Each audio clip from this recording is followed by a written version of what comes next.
Way back in 1994, in my school's computer lab, I played a little game called Scorched Earth on Windows 3.1.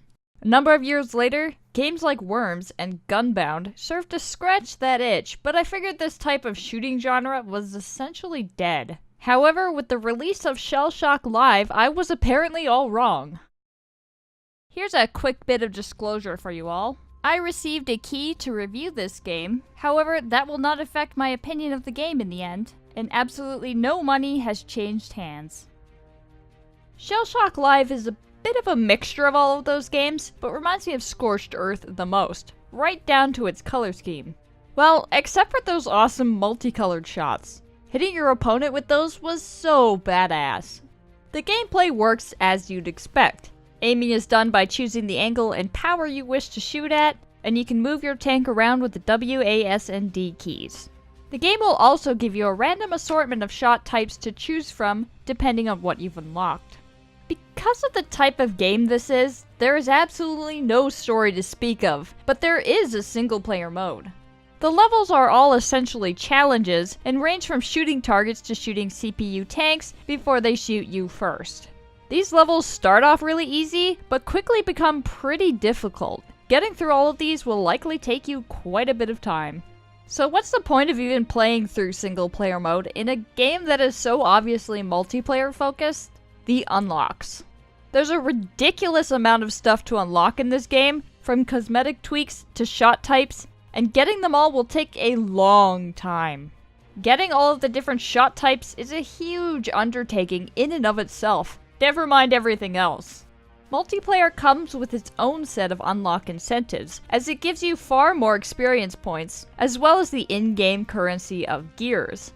These gears can be used in the shop to purchase all sorts of upgrades, like weird theme weapons and different maps.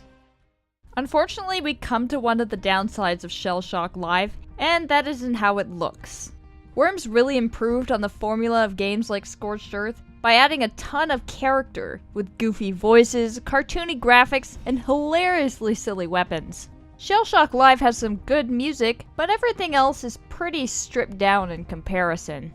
All of the stages and tanks have a neon aesthetic to them, and don't get me wrong, I think they look pretty cool. They're just not on the same level as Worms in my opinion.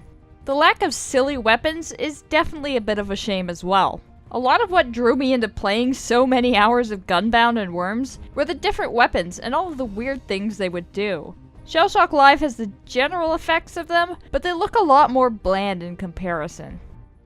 And here comes the real rub. If someone is looking for a game like this, why pick Shellshock Live over a game like Worms? Gunbound took itself out of the running many years ago by essentially becoming pay to win, but Worms still has excellent releases out there you can pick up and play pretty easily. Reasonably, I think the biggest reason would be that Shellshock Live still has an active community, and you can pick up and play online without needing to gather all of your friends up. I'm uncertain how big the community of Shellshock Live is at this point, but I was able to get into games and get started with very little wait time, so it's clearly alive right now. Another upside to Shellshock Live is that it's not all that expensive, and you might possibly be able to grab it for even cheaper than a Worms title, depending on the day. As well as the fact that being an early access title means that the developers might add a whole lot more to it as time goes on. So, you've got a game that is pretty inexpensive, has an active community, and is fun to play. Sure, it's no Worms, but if you've been wanting to jump into a game like this, then you can't really go wrong with Shellshock Live.